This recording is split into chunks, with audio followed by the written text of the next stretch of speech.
ഇല്ലെങ്കിൽ പിന്നെ നിങ്ങൾ ദ്വാരക്കാൻ എഴുത്തുന്നിട്ടൊന്നും കാര്യം ഉണ്ടല്ലോ, കുട്ടിന്റെ വൈക്ക് പോകും. അതിലൊന്നും ഒരു കാര്യം ഉണ്ടാവൂല. നല്ലോണം പഠിപ്പിക്കണം, ദീന് പഠിപ്പിക്കണം. ഇടത്ത് കേരളീയ ഭാഗത്തിൽ നിന്ന് നമ്മൾ പല രീതിയിലുള്ള ന്യൂസുകളൊക്കെ നമ്മൾ കേട്ടതാണ്.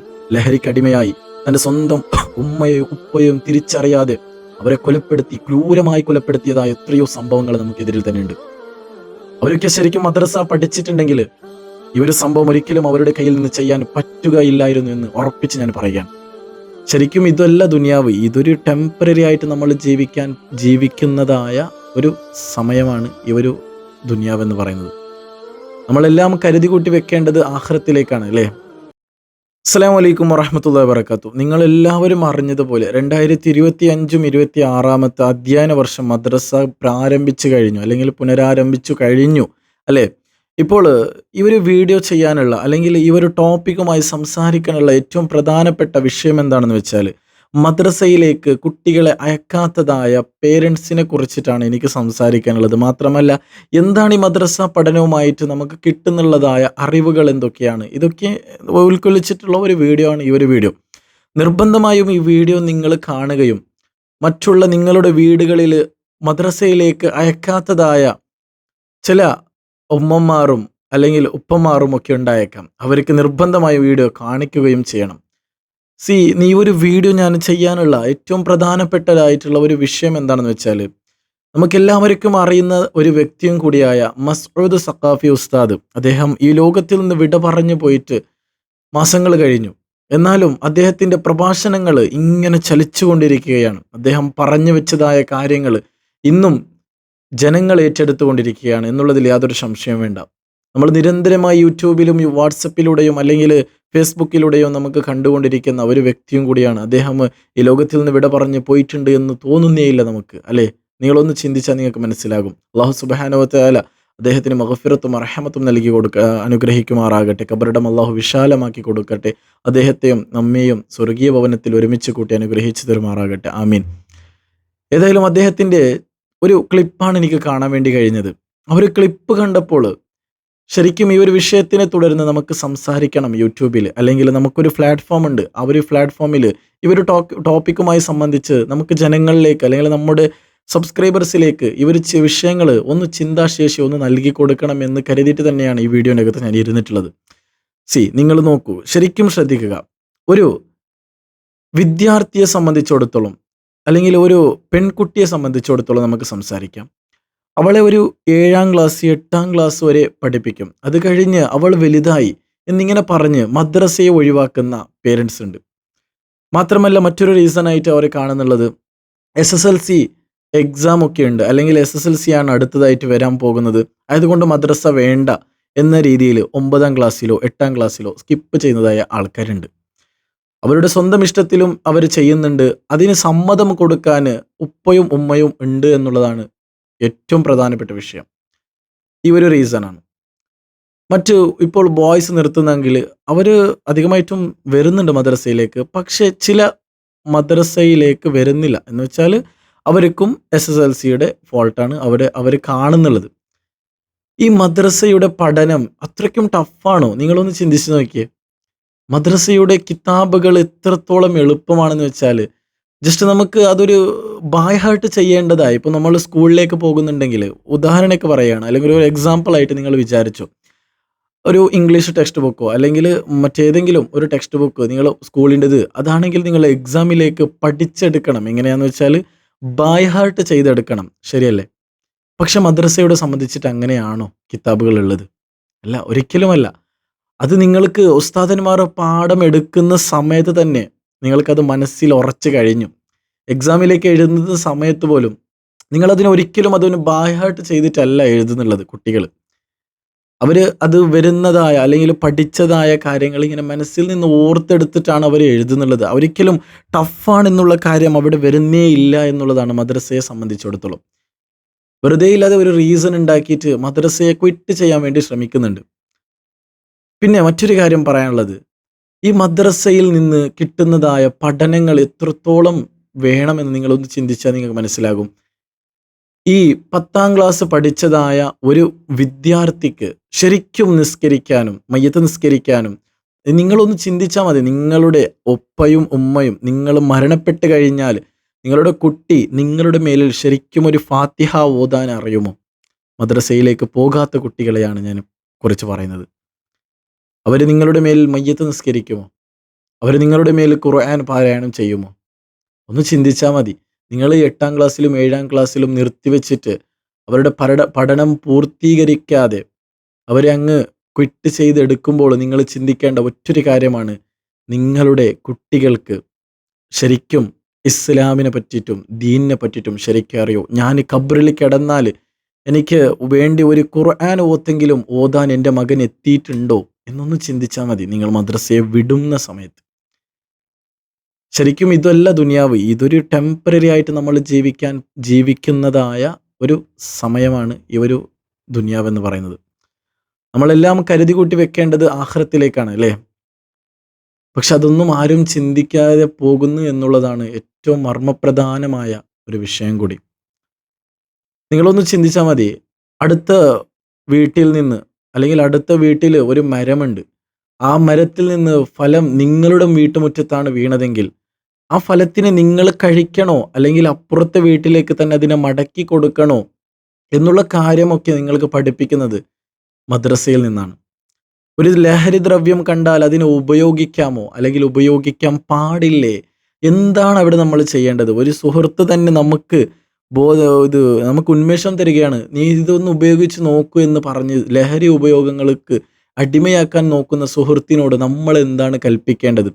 ഏത് രീതിയിലാണ് അവരെ റിയാക്ട് ചെയ്യേണ്ടത്? എന്തിനേറെ സ്വന്തം ഉമ്മയുടെയും ഉപ്പയുടെയും വില പോലും നമുക്ക് പഠിപ്പിച്ചു തരുന്നത് അത് മദ്രസ തന്നെയാണ് എന്നുള്ളതിൽ യാതൊരു സംശയം വേണ്ട. എടുത്ത് കേരളീയ ഭാഗത്തിൽ നിന്ന് നമ്മൾ പല രീതിയിലുള്ള ന്യൂസുകളൊക്കെ നമ്മൾ കേട്ടതാണ്. ലഹരിക്കടിമയായി തൻ്റെ സ്വന്തം ഉമ്മയെയും ഉപ്പയെയും തിരിച്ചറിയാതെ അവരെ ക്രൂരമായി കൊലപ്പെടുത്തിയതായ എത്രയോ സംഭവങ്ങൾ നമുക്കെതിരിൽ തന്നെയുണ്ട്. അവരൊക്കെ ശരിക്കും മദ്രസ പഠിച്ചിട്ടുണ്ടെങ്കിൽ ഈ ഒരു സംഭവം ഒരിക്കലും അവരുടെ കയ്യിൽ നിന്ന് ചെയ്യാൻ പറ്റുകയില്ലായിരുന്നു എന്ന് ഉറപ്പിച്ച് ഞാൻ പറയുകയാണ്. നിങ്ങൾ ഒന്ന് ചിന്തിച്ചാൽ നിങ്ങൾക്ക് മനസ്സിലാകുന്ന കാര്യമേ ഉള്ളൂ. ഒരിക്കലും മദ്രസ എന്ന് പറയുന്ന ആ പഠനത്തെ അവിടെ തന്നെ പുളി സ്റ്റോപ്പിട്ട് നിർത്തിവെക്കാൻ വേണ്ടി ഒരിക്കലും നോക്കാൻ പാടില്ല എന്നാണ് എനിക്ക് പറയാനുള്ളത്. എടുത്ത് മസ്ഊദ് സഖാഫി ഉസ്താദിൻ്റെ ഒരു പ്രഭാഷണം കേൾക്കാൻ കഴിഞ്ഞു. ആ പ്രഭാഷണം വളരെ മനുഷ്യന്മാർക്ക് ഏത് രീതിയിലാണോ വേണ്ടത് അത്രയും ലളിതമായിട്ടാണ് വിഷയങ്ങൾ അവതരിപ്പിച്ചുകൊണ്ട് അതിൽ പറയുന്നുള്ളത്. നിങ്ങൾക്ക് ഞാനൊന്ന് കേൾപ്പിച്ചു തരാം, ഒന്ന് കേട്ടു നോക്കിയേ. എത്ര ശരിയാണ് അദ്ദേഹം പറയുന്ന കാര്യങ്ങൾ. കുട്ടികൾ കുറവായിരിക്കും. അതാണ് നമുക്ക് പറ്റുന്ന കുഴപ്പം. എല്ലാരോടും ഞാൻ പറയട്ടെ, ഇപ്പൊ മദ്രസ തുറക്കാൻ പോവുകയാണ്. 7 കുട്ടികളെ ചോദിച്ചു നോക്കി ഉസ്താമാരോട് 45, 55 ഒക്കെ ഉണ്ടാവും. പക്ഷെ അവിടുന്ന് അങ്ങോട്ട് 10, 15, 5, 2, 3 പെറുക്കാനേ ഉള്ളൂ. നമ്മളെ കുട്ടികൾക്ക് അത്യാവശ്യം ഒരു ബോധെത്തുന്ന സമയത്ത് നമ്മൾ അത് നിർത്തി, അത് കരിച്ചു, ഇനി മതി, മരവിപ്പിച്ചു. പിന്നെ ഈ കുട്ടികൾ എവിടുന്ന് പഠിക്കും? ബാക്കിയൊക്കെ ആൺകുട്ടികൾ കച്ചവടം, ബാക്കിയുള്ള മേഖലകളൊക്കെ പഠിക്കണം. അതിന് 9, 10 ഒക്കെ പഠിക്കണം. ഇനി അങ്ങനെ പറഞ്ഞയക്കുന്നവർ തന്നെ അങ്ങനെ പറഞ്ഞയക്കും. 5-ന് വരും, 25-ന് പോകും. 20 മിനിറ്റ് ഒന്ന് ഒപ്പിടാൻ വേണ്ടി വരികയാണ്. അതുകൊണ്ടൊന്നും ഒരു കാര്യമില്ല കേട്ടോ. ഞാൻ തുറന്നു പറയാം, നിങ്ങൾക്ക് ഇഷ്ടായാലും വേണ്ട ഇഷ്ടായാലും വേണ്ടില്ല, എനിക്ക് കുഴപ്പമൊന്നുമില്ല. എന്റെ പൊതുവെ നിലപാട് അങ്ങനെയാണ്. അതുകൊണ്ടൊന്നും ഒരു കാര്യമില്ല. പഠിപ്പിക്കേണ്ട ഘട്ടത്തിൽ ആ 1 മണിക്കൂറെങ്കിലും ഒന്ന് പറഞ്ഞയപ്പിച്ച് മട്ടത്തിൽ പഠിപ്പിച്ചില്ലെങ്കിൽ പിന്നെ നിങ്ങൾ ദ്വാരക്കാൻ എത്തുന്നിട്ടൊന്നും കാര്യമുണ്ടല്ലോ, കുട്ടിന്റെ വൈക്ക് പോകും. അതിലൊന്നും ഒരു കാര്യം ഉണ്ടാവൂല. നല്ലോണം പഠിപ്പിക്കണം, ദീന് പഠിപ്പിക്കണം. വലിയ വലിയ ഖലീഫമാരൊക്കെ മക്കൾക്ക് ദീന് പഠിപ്പിച്ച് കിട്ടില്ലേ? ഉമർ ബിൻ അബ്ദുൽ അസീസ് റളിയല്ലാഹു അൻഹു അവരെ മക്കൾക്ക് ഭരണാണ് കയ്യിലുള്ളത്, എല്ലാം ഉണ്ട്. പക്ഷെ മക്കളെ പഠിപ്പിക്കാൻ ഏൽപ്പിച്ച മുഅല്ലിമിനോട് മഹാനവറുകൾ കൊടുത്ത നിർദ്ദേശം എന്താ അറിയോ? ഖലീഫന്റെ മക്കളാണെന്ന് കരുതിച്ച് അഡ്ജസ്റ്റ്മെന്റ് ഉണ്ടാകരുത്, കർശനായി പഠിപ്പിക്കണം. അങ്ങനെ നിർദ്ദേശം കൊടുത്ത്, ഖലീഫന്റെ കുട്ടികളല്ലേ, അങ്ങനൊക്കെ മതി, അങ്ങനെ ഉണ്ടാകരുത്.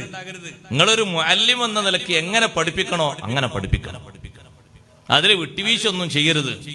എല്ലാ വെള്ളിയാഴ്ചയും കുട്ടികളെ വിളിച്ച് ഖുർആൻ ഓതിപ്പിച്ചിട്ട് ശരിയായിട്ടുണ്ടോ എന്ന് പരിശോധിക്കുന്ന ഖലീഫയായിരുന്നു ഉമർ ബിൻ അബ്ദുൽ അസീസ് റളിയല്ലാഹു അൻഹു. നമുക്ക് മാതൃകയാണത്.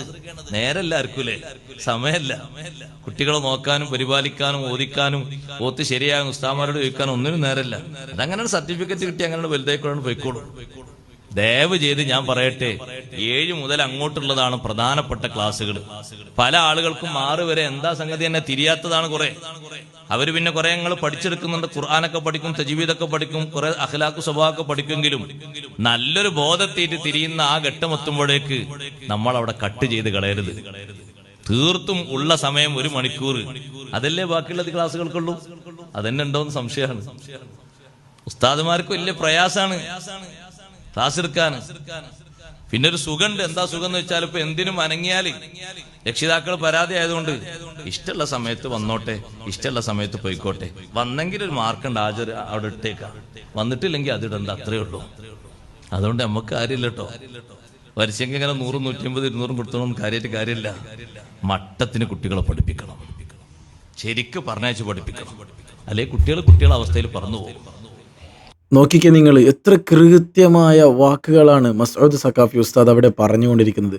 ആൾക്കാരെ കാണാനില്ല എന്ന് വെച്ചാൽ വിദ്യാർത്ഥികൾ 1-ാം ക്ലാസ്സിൽ പഠിക്കുന്ന വിദ്യാർത്ഥി 10-ാം ക്ലാസ് വരെ എത്തുന്നില്ല എന്നുള്ളതാണ് ഏറ്റവും മർമ്മപ്രധാനമായ ഒരു വിഷയം. ഇതിനുള്ള റീസൺസ് അവർ വെറുതെ ഇല്ലാതെ ചില റീസൺസ് ഒക്കെ കണ്ടെത്തുന്നുണ്ട് എന്നുള്ളതാണ്. നിങ്ങൾ ചിന്തിക്കണം, നമ്മുടെ കുട്ടികൾ പഠിക്കണം. അവരെ പഠിച്ച് നമ്മൾ മരിച്ചാൽ നമുക്ക് വേണ്ടി ഫാത്തിഹ ഓതുന്ന കുട്ടിയാകണം, നമുക്ക് വേണ്ടി ഖബർ സിയാറത്ത് ചെയ്യുന്ന കുട്ടിയാകണം, നമുക്ക് വേണ്ടി സ്വതക്കകൾ ചെയ്യുന്നതായ ദാനധർമ്മങ്ങൾ ചെയ്യുന്നതായ കുട്ടികളാകണം. നമ്മൾ മരിച്ചു കഴിഞ്ഞാൽ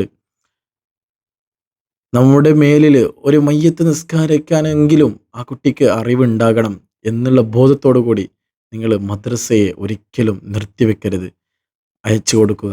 10-ാം ക്ലാസ് ആണെങ്കിലും എത്രയാണോ ഉള്ളത്, +2 വരെയാണെങ്കിലും നിങ്ങൾ പഠിപ്പിച്ചു കൊടുക്കുക.